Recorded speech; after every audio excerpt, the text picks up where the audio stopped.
안녕, 반갑습니다. 네, 오늘 함께 할 작품은 창비 고이 문학에 실린 고향이라는 책 소설입니다.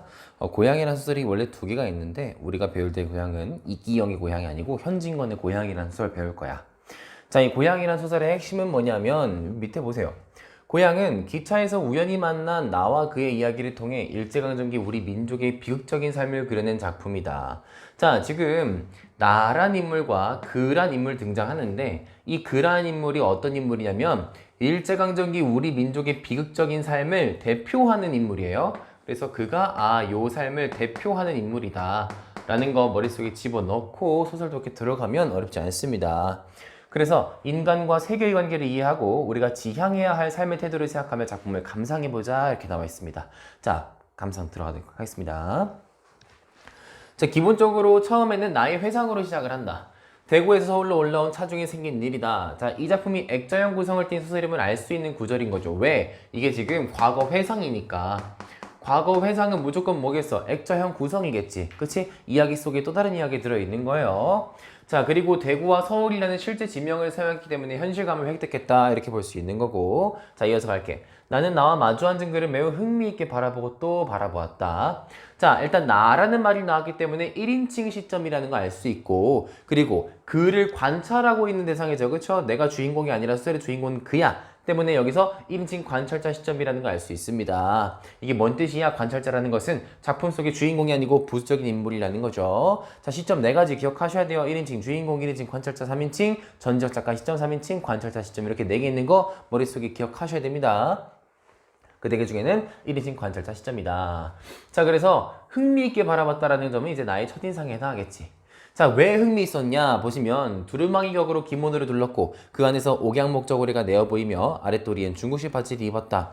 자, 지금 기모노는 일본이고요. 옥양 목저고리는 우리나라 거고요. 중국식 바지는 중국이지, 그치? 한중 삼국이 한 몸에 다 있는 거야. 그러니까 어때? 동양삼국의 옷을 한 몸에 걸친 것으로 봤을 때 그의 어떤 고된 유란 생활이겠죠. 네, 고된 유란 생활을 짐작할 수가 있다. 네, 옷하면 생활이겠죠. 자, 이어서 보자. 그것은 이제 그 사람들이 흔히 입는 유지 모양으로 변질번질한 암갈색 피륙으로 지은 것이었다. 저기 밑줄 친 거는요, 어휘입니다. 네, 어휘 기억하셔야 되고요. 그리고 발은 간발을 하였는데 집신을 신었고 고무갈로 깎은 머리에 모자 쓰지 않았다. 우연히 이따금 기묘한 모임을 꾸민 것이다. 자, 이 기묘한 모임이 의미하는 바가 뭔가 봤더니 삼국에 세 개의 나라의 옷이 한 사람 몸에 다 있는 거, 다 모인 거, 그걸 기묘한 모임이라 표현을 했네요. 자, 문제로 나올 수 있겠지. 자, 이어서 가보자. 우리가 자리를 잡은 착관에는 공교롭게 세 나라 사람이 다 모였으니 내 옆에는 중국 사람이 그리고 그 옆에는 일본 사람이, 자, 나는 한국 사람이죠. 그는 동양 삼국옷을 한 몸에 감은 보람이 있어 일본말도 곧잘 철철대거니와 중국말에도 그리 서툴지 않은 모양이었다. 고꼬마대 오이데 데스까 하고 첫마디를 걸더니만 도쿠가 어떠니 오사카가 어떠니 좋은 사람은 고추를 끔찍이 많이 먹는다는 둥 일본식 너무 싱거워서 처음에 속이 뉘엿거렸다는 둥 횡설설 짓거리다가 일본 사람이 엄지와 검지손가락으로 짧게 끄는 꼬꼬다 미수염 비비면서 마지못해 까딱까딱. 지금 일본 사람이 어때요? 아우 귀찮아, 그치? 하면서 예, 그렇죠, 이렇게 하고 있는 거야. 까딱까딱 고개 하면서 소데스까 라는 한마디로 코대답을 할 따름이요. 코대답은요, 코로 한 대답이 아니고 그렇구나 이렇게 겉으로만 대답하는 걸 코대답이라고 얘기를 합니다. 그리고 잘 받아주지 않으니까 그는 또 중국인을 붙들고 실랑이를 했다. 자, 일본한테 얘기했다가 일본이 안 받아주니까 중국인한테 가는 겁니다. 자, 니샹 나열 취 이러면서 뭐 니싱션마 한번 덤벼봤는데 중국인 또한 그 기름낀 뚜한 얼굴에 수수께끼 같은 웃음을 띌 뿐이요 별로 대꾸를 하지 않았건만 그래도 뭐라고 연해 웅얼거리면서 나를 보고 웃어 보였다. 자, 지금 그의 성격이 어떤 걸 드러낼 수 있습니까? 말을 붙이려고 눈치를 보는 것으로 봐서 막 부침성 있고 허물이 없는 성격이야. 일본 사람한테 가서 안 되니까 이번엔 중국 사람한테 가. 그 다음에 이제 누구한테 오겠어? 나한테 오는 거예요. 중국인과 일본인에게 잘 안 되니까 나에게 이야기를 걸어온다. 나를 보고 딱씩 웃은 거야. 너로구나. 네, 먹잇감을 잡은 거죠. 자, 그래서 보시면 그것은 마치 짐승을 노린 요술장이가 구경꾼을 바라볼 때처럼 훌륭한 재주를 갈취해달라는 웃음이었다. 나는 쌀쌀하게 그의 시선을 피해버렸다. 왜? 귀찮을 것 같아. 자, 내가 그에 대해 가진 입장 처음에 어땠어요? 불편하고 마음에 들지 않았어요. 그 주적대는 꼴이 어줍지 않고 밉살스러웠다. 자, 요게 지금 내가 그에 대해서 처음에 가지고 있던 생각입니다. 자, 여기다가 좀 필기를 해주세요.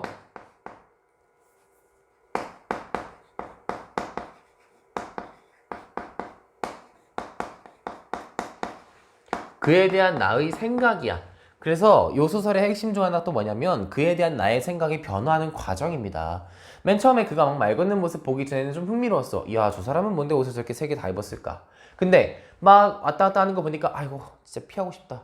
별로 안 맞추고 싶다 하는 생각을 했던 거죠. 그에 대한 나의 생각이. 그래서 어줍지 않고 밉살스러웠다라고 얘기를 했고, 자, 그는 잠깐 입을 닫고 있으면 무료한 듯이 머리를 더걱더걱 긁기도 하면서 손톱을 이로 물어뜯기도 하고 멀거니 창밖을 내다보기도 하다가 앞말도 중단되지 않고 못 찾겠던지 문득 날개로 향하면서 어디 꺼져 가는 기요 하고 사투리로 말을 붙인다. 서울까지 가요 하니까 아이 그런 기요? 참 반갑구만. 나도 서울 꺼져 가는데. 그럼 우리 동행이 되겠네요. 나는 이 지나치게 반가워하는 말씨에 대해서 뭐라 말할 것도 없고 굳이 대답하기도 싫어서 덤덤히 입을 닫았어요. 서울에 오래 살았습니까? 그는 물었습니다. 6, 7년 됩니다. 조금 성가시다 싶었으되 그렇다고 말을 안 할 수도 없고. 아이고 오래 살았구만. 나는 처음 길인데 우리 같은 막벌이 운이 차를 내려서 어디로 찾아가야 되겠는기요? 일본어로 말하면 기진야가도 같은 것이 있는기요? 자, 막벌이꾼이가 뭐냐면 이제 막벌이꾼이란 뜻이에요. 막벌이꾼. 아, 이게 이제 뭐야? 그의 직업인 거죠. 아마 일용직 노동자인 것 같습니다. 막 벌어서 하는 사람, 막 노동하는 사람인 것 같아요. 그래서 일본어로 말하면 이제 일자리를 알선해주는, 지금으로 하면 헤드헌터라고 그러죠. 뭐 어려운 말로. 그래서 뭐 황소인력 이런 데 있잖아, 그치? 인력 알선해주는 곳. 그런 곳이 있는지요? 하니까, 자, 그는 답답한지 신세를 생각했던지 찡그려 보았다. 그때 나는 그의 얼굴이 웃기보다 찡그리기에 가장 적당한 얼굴임을 발견하였다. 자, 왜 그는 웃는 얼굴보다 찡그린 얼굴이 더 어울릴까 생각해보면 그가 원래 평소에는 웃는 얼굴이 아니고 찡그린 얼굴이라는 거죠. 고생을 하도 많이 해가지고 찡그린 얼굴이 더 자연스러운 얼굴이 되어버렸다는 의미를 담고 있습니다. 그래서 군데군데 찢어진 경성드뭇한 눈썹이 오로리 일어서며 아래로 축 처진 서슬에 양미 같는 여러 가닥 주름이 잡히고 광대뼈 위로 뺨살이 실룩실룩 보이자 두 볼은 쪽 빨아든다. 자, 그의 외양 묘사가 이어지고 있습니다. 그래서 외양 묘사가 보면 좀 어때요? 외양 묘사가 나오긴 나오는데 긍정적인가? 아니야. 다소 좀 부정적이죠. 그쵸? 외양 묘사가 좀 다소 부정적이다 라는 거 파악할 수가 있습니다. 그래서 내가 그에 대해 가지고 있는 생각 자체가 아직은 부정적이라는 거를 파악할 수 있다. 그래서 뭐 소태나 먹은 것처럼 왼편으로 삐뚤어지게 찢어 올라가고 제 눈에 눈물이 괴는데 30세밖에 안 되어 보이는 얼굴이 10년가량은 늙어 보인 듯 하였다. 자, 나는 그 신선스러운 표정에 얼마쯤 감동이 되어서 그에 대한 반감이 풀려지는 듯 하였다. 자, 그에 대해서 되게 부정적인 외양 묘사가 나온 후에 근데 지금 보니까 어때? 그 뒤에 야, 30살밖에 안 돼 보이는데 나이는 한 40쯤 되어 보이네. 그래서 신선스러운 표정, 고생한 것 같은 그 얼굴에 얼마쯤 내가 감동을 받았대요. 뭔가 고생을 많이 한 것 같아 조금 마음이 짠해진 거죠. 짠해져서 그에 대한 반감이 풀린 듯 하였다. 부정적이었다가 어때요? 감정이 또 변화가 있죠. 그쵸? 반감이 좀 풀렸습니다. 자, 그가 이어서 말을 합니다. 글쎄요, 아마 노동숙박소라는 것이 있지요. 내가 말을 하는 거죠, 내가. 자, 노동숙박소에 대해서 미주알고주알 묻고 나서 노동숙박소는 뭐 아까 그가 물어봤던 뭐 노동자리 알선해주는 그런 비슷한 곳이겠죠? 그래서 그가 시방 가면 무슨 일자리를 구하겠는기요? 하니까 그 매달린 듯 꼭 꿰쳤다. 자, 어때? 일자리가 절박한 거죠. 내가 글쎄요, 무슨 일자리를 구할 수 있을는지요? 난 내 답이 너무 냉랭하고 불친절한 것이 죄송스러웠다. 나도 모르게 좀 귀찮아서 이렇게 말이 나왔겠죠. 자, 그래서 보니까 아니 일자리에 대해서 나는 아무것도 아는 게 없어. 근데 자꾸 물어보니까 자, 아무 지식이 없는 나로서는 이 외에 더 좋은 대답을 해줄 수가 없었던 것이다. 자, 말 좀 생각이 바뀌었어요. 보시면은 앞에서는 그냥 귀찮아만 했다가 이제 약간 미안한 마음도 들고 더 좋은 대답을 해줄 수가 없는 것에 대해서 어때? 관심을 가지며 긍정적 태도를 보이고 있다는 걸 알 수 있죠. 도움을 주려고 하고 있잖아 지금. 내 마음 진심으로 더 좋은 대답 할 수 있을 것 같은데 못하겠네. 약간 도움을 주고 싶은 마음이 있는 겁니다. 자, 그 대신 나는 은근하게 물었다. 그럼 어디서 오시는 길입니까? 하니까 고향에서 오누마 하고 그는 한숨을 쉬었다. 자, 한숨을 쉰다라는 거는 그의 감정을 어때요? 있는 그대로 보여주는 거죠. 보여주기 기법입니다. 그래서 그가 그는 뭐 힘들었다 이렇게 감정을 직접적으로 보여주는 것이 아니라 그의 행동을 통해서 그가 힘든 일을 겪고 왔음을 암시하고 있는 겁니다. 그래서 기법으로는 showing 보여주기입니다. 자, 보여주기랑은 반대되는 거는 telling이죠. 그렇죠? 그는 뭐 힘들었다. 그는 힘들어 보였다. 이런 게 아니라 그는 한숨을 내쉬었다. 딱 보여주는 거 telling. 힘들어 보였다. 이건 showing. 힘들어 보였다. 이건 telling. 자, 그러자 그의 신세 타령의 실마리는 풀려나왔다. 그의 고향은 대구에서 멀지 않은 K군 H란 외딴 동리였다. 한 100호 남직한 그곳 주민은 전부가 역둔토를 파먹고 살았는데, 역둔토로 말하면 사삿집 땅을 붙이는 것보다 떨어지는 것이 후하였다. 자, 역둔토가 뭐냐면 이제 제천역 그 역이에요. 기차선은 역, 여기나 군대가 소유한 땅을 역둔토라 그러고, 파먹는다는 거는 이제 소작일, 거기서 농사를 짓고 그 농사에 한 대가로 쌀을 받고 이런 일을 하는 거예요. 그래서 그냥 부잣집 땅을, 남의 집 땅을 붙이는 것보다 훨씬 더 많이 받을 수 있었대. 그래서 넉넉지는 못할 망정 평화로운 농촌으로 남부럽지 않게 지낼 수가 있었다. 그러나 세상이 뒤바뀌면서 그 땅이 전부 동척 소유로 들어가고 말았다. 동양서식회사라는 것에서 일제강점기라는 거를 시대적 배경을 읽을 수가 있죠. 직접으로 회사에 수령료를 바치게 됐으면 나르면 소위 중간 소작인이라는 거 생겨나가지고 자기는 손에 흙 한번 만져보지도 않고 동척엔 소작인 노릇을 하면서 실작인에게는 지주 행세를 하게 되는 그런 중간 관리인이 생겼다라는 거예요. 자, 생각을 해보면 어떤 구조냐? 자, 소작이라는 것은 땅을 빌려가지고 농사를 짓는 거지. 원래는 소작인이 있고 지주가 있어요. 지주. 그래서 이거 뭐 안 적어줘도 됩니다. 소작인이 지주에게 원래 곧바로 자기가 농사지은 만큼의 일정 비율을 이제 소작료로 내야 되는 건데, 중간에 지금 누가 생겼어? 이제 지주는 누가 됐고, 지주가 동양척식회사가 됐어요. 동척이 됐고, 그리고 중간에 중간 소작인이 생겼습니다. 그래서 어떻게? 소작료를 1차로 내고 2차로 내야 되는 거지, 그치? 그래서 예를 들어서 내가 그전에는 소작료를 10 내서 얘가 10까지 갔으면 이 중간 소작인이 생긴 이후로는 얘가 10을 내면 얘한테 7밖에 안 갈 거 아니야. 얘가 3 가져가니까. 그러면 안 되지, 그치? 어떻게? 동척이 나는 10을 받아야겠어 라고 하면 내가 얼마 내야 되는 거야? 13을 내줘야 되는 거야. 그러니까 이게 유통의 어떤 그 모순 같은 거죠. 중간에서 그냥 전달해 주는 걸 통해서 돈을 가져가는 사람이 생기면 어떻게? 누가 고생하는 거야? 그 밑에 있는 사람이 고생하는 거죠. 1차 생산자가 고생을 하게 되는 겁니다. 그래서 손에 흙 한번 만져보지도 않고 나에게는 지주 행사를 하는 그런 놈이 생겼다는 겁니다. 그래서 동착의 소작료를 물고 나서 또 중간 소작인에게 긁히고 보니 실작인의 손에는 소출의 3할도 떨어지지 않았다. 3할이라는 건 30%를 얘기하는 거예요. 30%도 없었대. 야, 내가 쌀 100가마디를 생산하면 30가마디밖에 못 받았다는 거야. 억울하죠. 자, 그 후로 죽겠다 못 살겠다 하는 소리는 중이 연불하듯 그들의 입계에서 오르내리게 되었다. 남부여대하고 타초로 유리한 사람만 늘고 동리는 점점 쇄신해 갔다. 자, 어휘 문제 많이 나오거든요. 고향에서는요. 그래서 어휘를 꼭 기억하세요. 남부여대라는 것은 뭐냐면은 남자가 짐을 이고 여자는 짐을 지고 떠난다는 뜻이고, 유리한다라는 건요, 떠난다는 거예요. 타초로 유리, 돌아다닌다. 오케이? 그래서 유리라는 것도 꼭 뜻을 기억하세요. 특히 현대소설 같은 경우는 은근히 어휘 문제 많이 나옵니다. 그래서 각자가 내가 모르는 어휘를 전부 다 챙겨갈 수는 없어. 각자가 모르는 단어 나오면 그때그때 찾아가지고 어휘 노트 정리하셔야 돼요. 자, 그 다음 이어서 가보자. 자, A 부분입니다. 지금으로부터 9년 전 그가 17살 되던 해 봄에, 자, 보세요. 그가 나이가 실상 26이었대.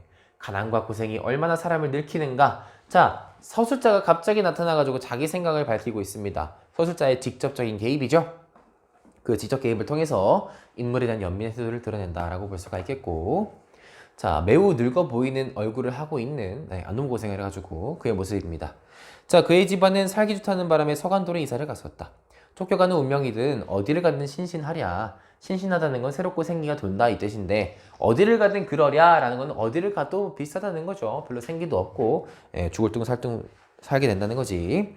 자, 그곳에 비옥한 전야도 그들을 위해서 열려질 리 없었다. 조금 좋은 땅은 먼저 가니까 모조리 차지를 했고, 황무지는 비록 많다 하지만 그곳 당도하던 날부터 아침거리 저녁거리 걱정이라서 무슨 냉세로 적어도 1년이란 장구한 세월을 먹고 입어가며 거친 땅을 풀 수가 있으랴.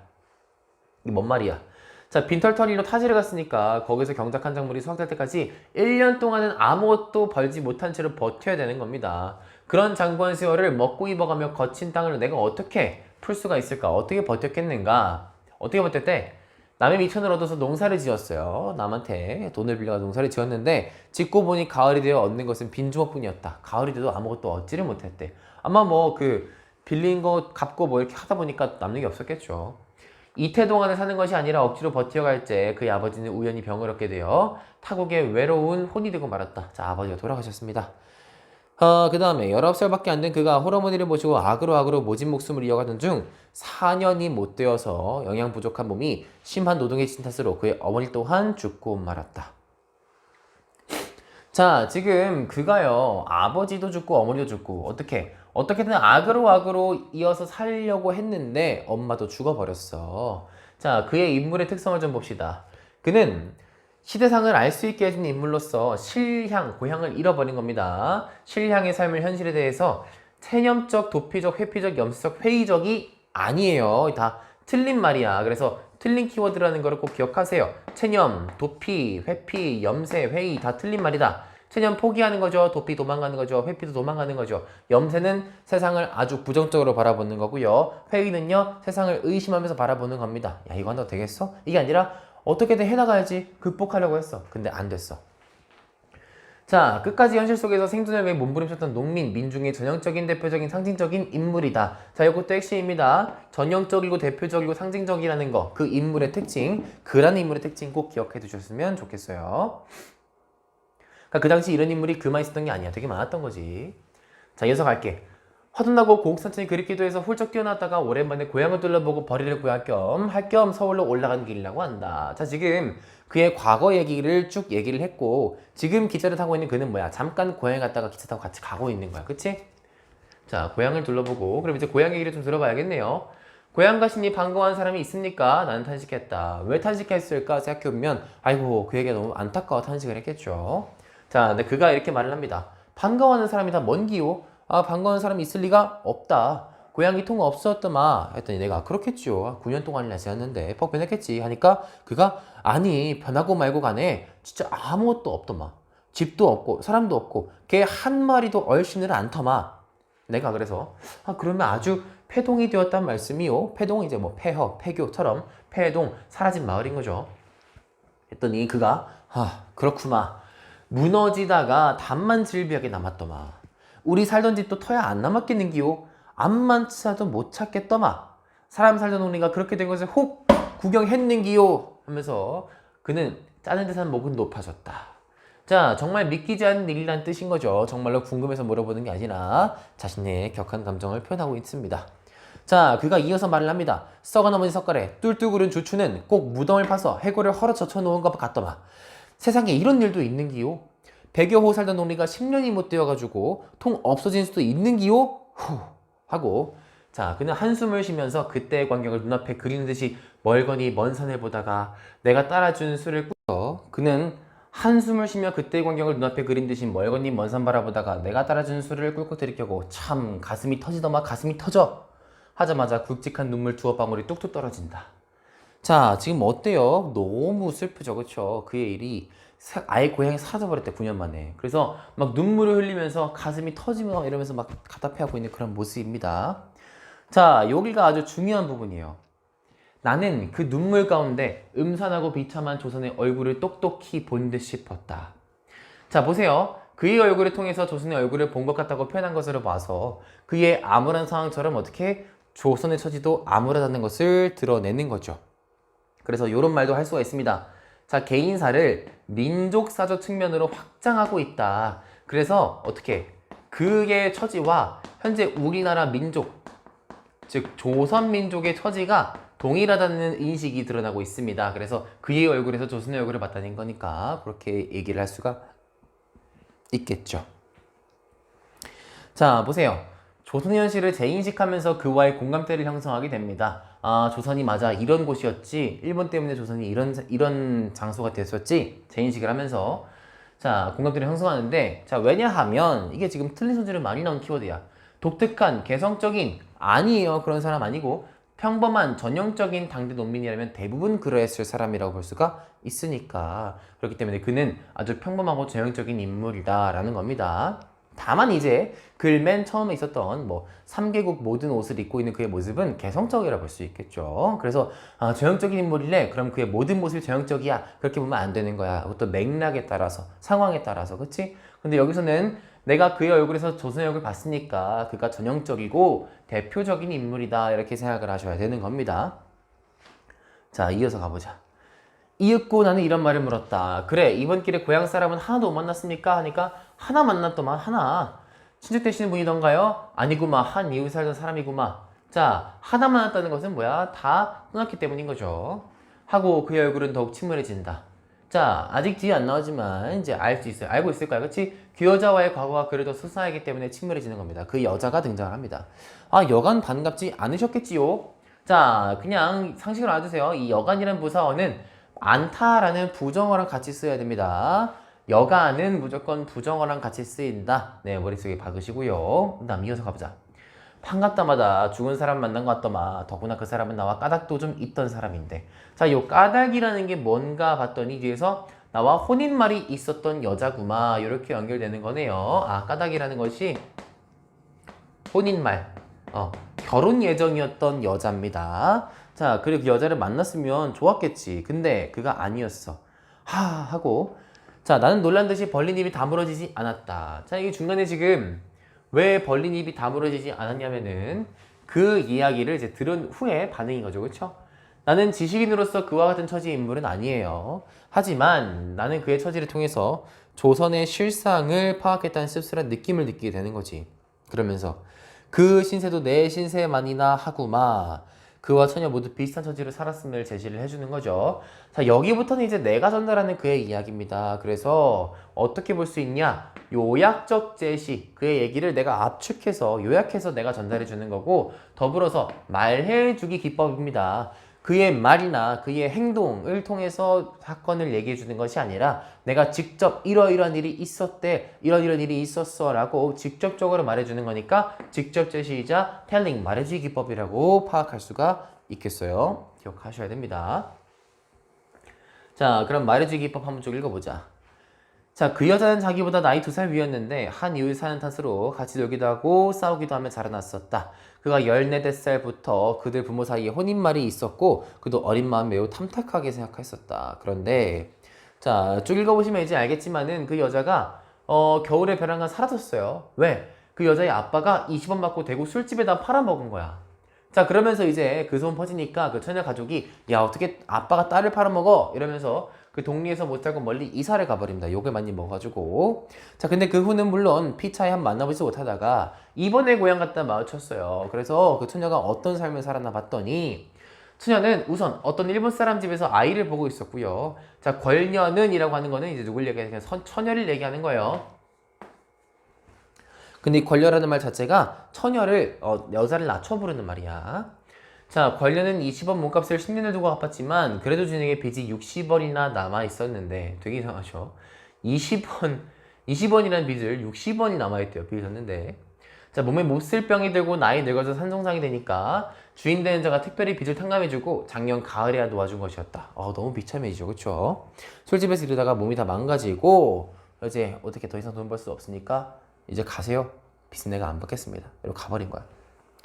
자, 권녀도 자기와 같이 10년 동안이나 그리던 고향에 찾아오니까 집도 없고 부모도 없고 쓸쓸한 돌무더기만 눈물을 자아낼 뿐이었다. 하루 해를 울어보내고 읍내로 돌아와서 들어다니다가 10년 동안에 한 마리 두 마디 배웠던 일본말 덕택으로 지금은 그 일본 집에 있게 된 것이었다.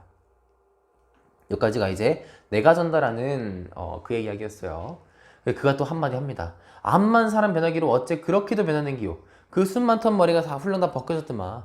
눈은 푹 들어가고 그 이그리드라는 눈도 마치 유산을 끼얹은 듯 하더마. 유산이 이제 식초를 말하는 거죠. 서로 붙잡고 많이 우셨겠지요 하니까 눈물도 안 나오더마. 일본 우동집 들어가서 둘이서 정종만 한 10병 따려 누이고 헤어졌구마. 하고 가슴을 짜는 듯이 괴로운 한숨 쉬더니만 그는 지난 슬픔을 새록새록이 짜내어 마음을 새기기에 지치었습니다라. 이야기를 다 무얼 하는기요? 하고 쓸쓸하게 입을 다문다. 내 또한 너무도 참혹한 사람살이를 듣기에 쓴물이 났다. 자, 나의 태도가 지금 변하고 있습니다. 맨 처음에 어때요? 막 불쾌하다고 불쾌감을 느꼈다가 어떻게 그 얘기를 듣고 뭐로 바뀌어요? 연민으로 감정이 바뀌게 됩니다. 자, 이게 핵심이에요. 자, 그래서 내가 자, 우리 술이나 마저 먹읍시다. 얘기를 하죠. 하고 우리는 서로 주거니 받거니 한두 병을 다 말리고 말았다. 말렸다는 건 다 먹었다는 거죠. 그는 취흥에게 와서 우리가 어릴 때 멋모르고 부르던 노래를 읊조렸다. 자, 지금 일단 여기까지 읽었을 때 또 나올 수 있는 선지가 어떤 게 있냐면 나는 지식인이에요. 지식인 나는 농민 혹은 노동자에게 희망을 심어주고 갈등하고 냉담하다. 절대 셋다 아니고요. 다만 뭐야? 그의 마음, 그에게 대한 태도 자체가 사실적으로 묘사하고 있는 거죠. 그를. 오케이? 자, 뒤에 노래도 핵심입니다. 잘 보세요. 자, 그가 노래를 부르는데 어떤 노래냐면은 볕선매냐 나는 전토는 신장로가 되고요. 자, 이건 뭔 뜻이야? 전토는 이제 논밭, 밭전자예요. 밭으로 써야 될 땅이 뭐가 됐어? 신장로, 도로가 되어버렸다는 거죠. 비옥한 도시는 일본에 의해서 인위적인 만들어진 신장로가 되어서 우리나라 물자들을 다 실어간다. 도로를 일본이 왜 깔겠어요? 우리나라에 있는 물건들 수탈해 가려고 하는 거죠. 그 다음에 말말이 나는 친구는 감옥 소로 가고요 라고 하는 거. 시대가 옳지 않다고 비판하는 사람들은 다 뭐야? 일본 순사가 끌고 가면서 고문을 막 해야 된다라는 거 기억하시고요. 자, 담배 떼던 노인은 공동묘지 가고요 라는 거는요. 자, 일제강점기 때 공동묘지가 처음으로 생겼습니다. 그래서 공동묘지법 제정해서 늙은이들을 모두 모여 붙이고 남은 땅은 일본 소유가 됩니다. 그 다음 인물이나 좋은 계집은 유곽으로 가고요. 예쁜 여자들은 모두 다 술집으로 팔려간다. 그 당시 이제 그 여자의 삶이죠. 권녀의 삶이라고도 볼 수가 있겠지. 그래서 인간다운 삶을 유린당하는 시대의 횡포를 고발하는 그런 내용이다 라고 하면서 소설이 끝이 나게 됩니다. 자, 이렇게 비참할 수가 있을까? 어떻게 이런 비참한 삶을 살았을까? 근데 그 비참한 삶이 그만 그런 것이 아니고 그 당대 우리 민족의 삶 자체가 그러했다라는 걸 우리가 기억할 수 있어야 됩니다. 자, 작품 정리해 볼게요. 갈래는요, 기본적으로 시대 순으로 정리하자면 현대소설, 그리고 자, 한 방에 끝납니다. 단편 소설. 자, 그리고 외화 안에 내화가 들어있죠. 겉 이야기 안에 속 이야기 들어있는 액자 소설 형식입니다.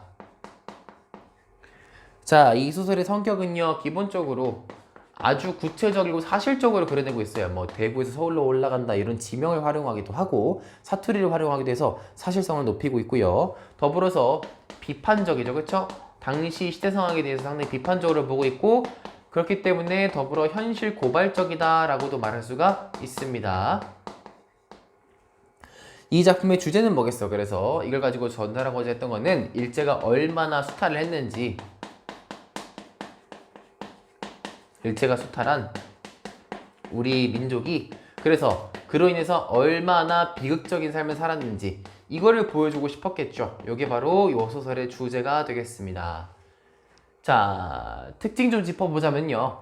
소설자의 이야기 속의 주인공 그 얘기가 내부 소설을 이루는 액자식 구성이다. 자, 그래서 액자식 구성을 좀 그림으로 그려서 기억을 할게요. 자, 겉의 이야기는 어때? 나와 그의 대화 이야기가 겉에 외화로 제시가 되고 있고요. 자, 그 다음에 내화로는요. 그의 이야기가 요거 겉 이야기 속에 속 이야기로 나와 그의 대화에서 드러나는 그의 옛날 이야기가 내화, 속 이야기로 전달이 되고 있습니다. 그 다음 자, 그라는 인물의 개성보다 시대적 배경을 상징하는 전형성을 더 부각해서 주제를 드러냈다. 자, 핵심은 그가 전형적인 인물이라는 거를 많이 부각했다라는 거예요. 왜? 그의 얼굴에서 나는 조선의 얼굴을 봤으니까 전형적이라고 볼 수 있겠지. 자, 그 다음 사투리, 서리적 표현, 영탄적 어조 등을 효과적으로 활용했다. 뭐 혹 그런 걸 본 적이 있는기요? 이렇게 물어보면서 그의 감정을 격하게 드러내는 영탄적 표현가 있었다고 볼 수 있겠죠. 네, 기억하시면 되겠습니다. 작품의 짜임으로 넘어갈게요. 자, 기본적으로 외화, 내화, 외화 이렇게 작품이 짜여 있는데 그래서 액자식 구성이라 할 수 있겠죠. 자, 맨 처음 이 소설이 시작되게 된 배경은 뭡니까? 나가 어디로 가는 기차에서? 서울행 기차에서 그를 만나게 됩니다. 조우하게 됩니다. 자, 그 다음에 그래서 어떻게 소설이 전개가 돼요? 나와 그가 대화를 시작하게 됩니다. 자, 그 대화 속에서 어떤 얘기가 나오게 되냐면은 그가 어렸을 때 겪었던 일들이죠. 그쵸? 그의 과거 이야기.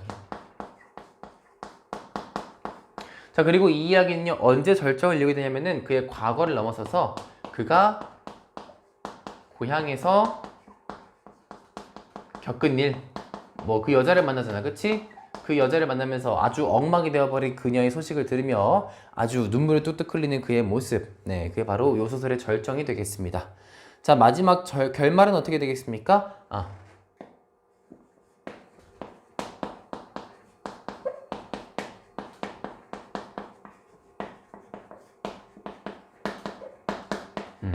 어릴 때 부르던 노래를 부르면서 소설은 결말로 끝이 나게 되죠. 오케이? 네, 좋습니다. 자, 지도에서 그의 이동 경로를 시간의 흐름에 따라 화살표를 표시해보고 거기서 있었던 일들을 한번 정리를 해보자. 네, 요거는요, 문제로 많이 나오는 출제 요소일 거기 때문에 잘 정리를 해두셔야 됩니다.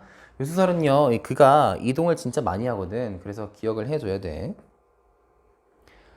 자, 그는 맨 처음에 어디로 가냐면 서간도에 있어요. 서간도. 자, 서간도가 1번. 여기서 그 다음에 어디로 가냐면 신의주와 안동현으로 가게 됩니다. 그가 잘 산다 그래서 일로 갔다가 소장료가 너무 비싸. 막 역전도 끝났어. 그래서 이렇게 이동을 하게 돼요. 근데 거기서도 어떻게 일용 노동자로 살다가 어디로 가냐면 일본으로 가게 됩니다. 네. 일본에서 이제 노동자로 일하다가요. 그 다음에 고향으로 다시 돌아오게 되죠. 네, K군 H1이라는 곳으로 다시 이동하게 됩니다. K군 H1이라는 곳으로 이동해서 자기 고향에서의 여자와 잠깐 만났다가 다시 서울로 올라가는 요 기차에서 이제 나와 만난 거죠. 네, 그의 이동 경로는 아주 스펙타클합니다. 자, 있었던 일들 정리해보자면은, 자, 1번은 서간도. 자, 어떻게 돼요? 부모의 죽음을 겪습니다. 그쵸? 엄마, 아빠 모두 돌아가시고 나서 어디로 가냐면은,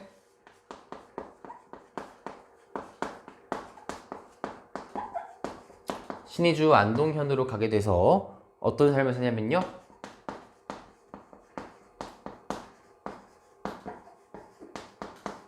일용직 노동자로서의 삶을 살게 됩니다. 그래서 매일매일 공사판을 왔다 갔다 하면서 하루 벌어 하루 먹고 사는 그런 삶을 살게 되고요. 자, 그 다음에 세 번째로 이제 어디로 넘어가냐면 일본으로 넘어갑니다.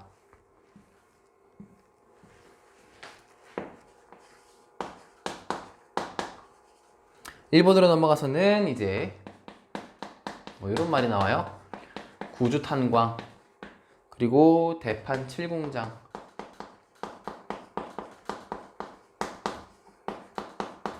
에서 노동자로서 일하게 됩니다.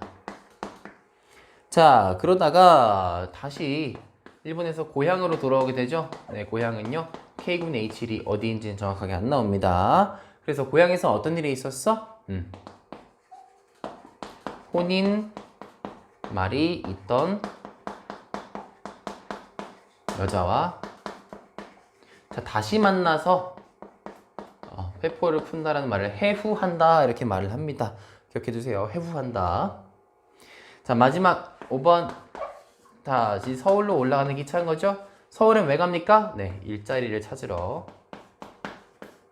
서울로 올라가던 중이었다라는 거 이렇게 기억하시면 되겠습니다.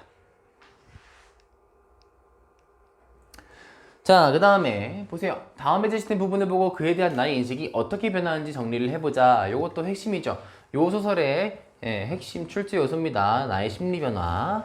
자, 처음에는요 그를 부정적으로 바라봤었습니다. 그 다음에 나는 그의 얼굴이 웃기보다 찡그리에 가장 적당한 얼굴임을 발견했다 라는 부분에서 와, 그거 얼마나 고생했길래 그랬을까? 그에 대한 감정이 연민으로 바뀌었습니다. 그 다음에 마지막에 그의 얘기를 듣고 거의 나도 이제 눈물을 흘리기 직전까지 뭐 공감까지 가는 거죠. 자, 우리 술이나 맛은 먹읍시다 하면서 어떻게 그의 삶에 대한 공감으로 나의 태도가 바뀌게 된다라는 거 기억하시면 되겠습니다. 그 다음, 자, 또 이 소설의 중요한 핵심입니다. 내가 그의 눈물에서 음산하고 비참한 조선의 얼굴을 똑똑히 본 듯 싶었다 라고 한 맥락에서 내가 그렇게 생각한 까닭은 무엇일까 라고 한번 생각을 해보면 어때요?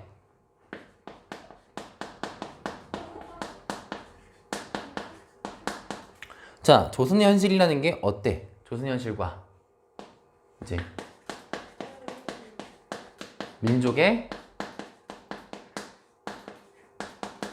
비참한 삶의 모습 이렇게 두 가지를 내가 그의 얘기를 들으면서 인식을 하게 됩니다. 자, 근데 그게 이제 뭐와 비슷하다는 거야? 그의 삶이 결국에는 이 조선 전체를 대표하는 삶의 모습이었다는 것을 내가 생각하게 되는 거죠. 그래서 나는 그의 얼굴이 곧 우리 민족의 얼굴이자 조선의 모습을 깨달으면서 결국에는 어때요?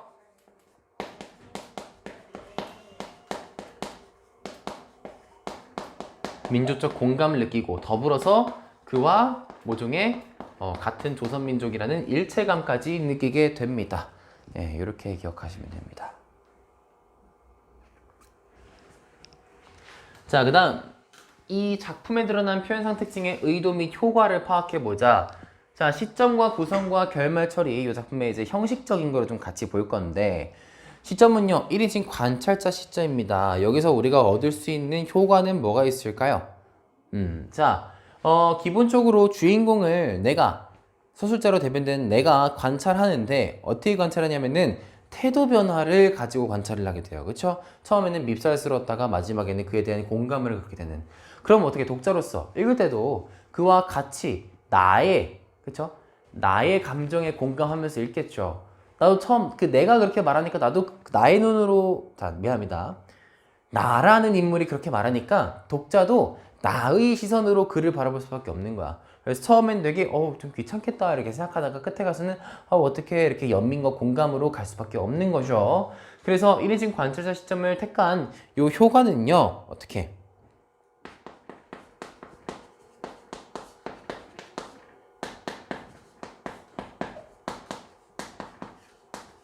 독자는 나의 시선으로 그를 바라볼 수밖에 없잖아. 근데 내가 태도를 변화했어요. 그럼 독자도 거기에 읽게 되겠죠. 그에 따라 읽게 되겠죠. 자, 태도 변화를 통해 가지고 어떻게 이 작품의 주제의식도 이끌어내고 더불어서 독자의 공감까지도 이끌어낸다라는 거 기억하시면 됩니다. 자, 그리고 구성은요 액자식 구성입니다. 어떻게 내가 그냥 내 얘기를 해주는 것도 아니고 내가 그 얘기를 전달해서 그대로 전달하는 것도 아니고 자, 왔다 갔다 하면서 그의 상황을 듣는 상황이 나오는 거죠. 그래서 어떤 느낌이 있냐면 되게 재밌는데요.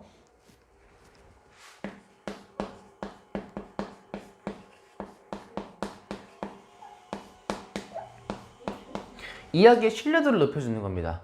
어떤 이야기? 그의 이야기에 대한 신뢰도를 높여주는 거야.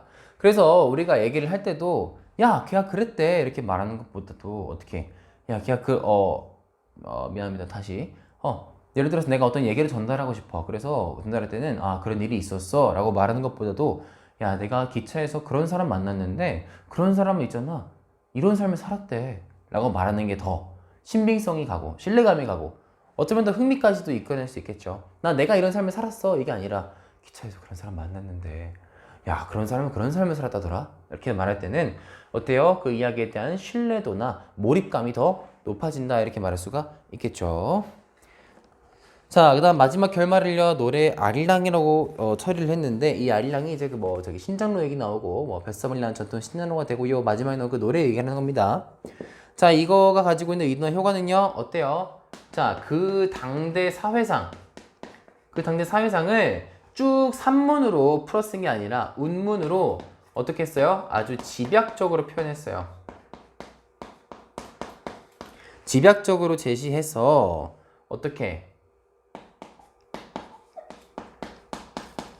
그 사회에 대한 한탄이나 비판을 아주 여실하게 드러내 줍니다. 그러면서 주제의식을 강화해 주는 거죠.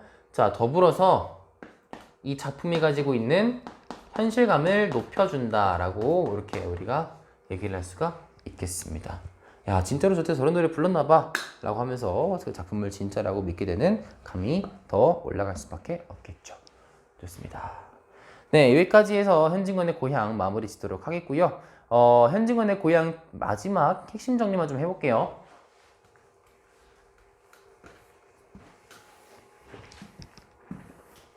소설의 핵심은 딱 두 가지만 기억하시면 된다고 했습니다. 자, 그래서 첫 번째는 어때요?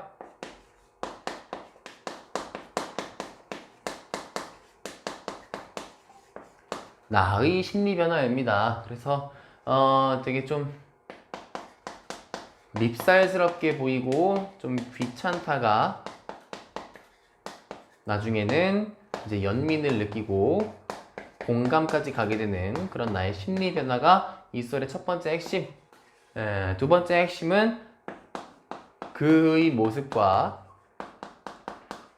결국 그의 모습이 조선의 모습을 대변하는 것. 이게 바로 이 소설의 핵심적인 논리 구조입니다. 이 소설의 핵심적인 알레고리니까요. 네, 이렇게 두 가지만 꼭 기억을 해두시면 되겠습니다. 고생했습니다. 우리는 다음 강의에서 함께 만나도록 하겠습니다. 안녕.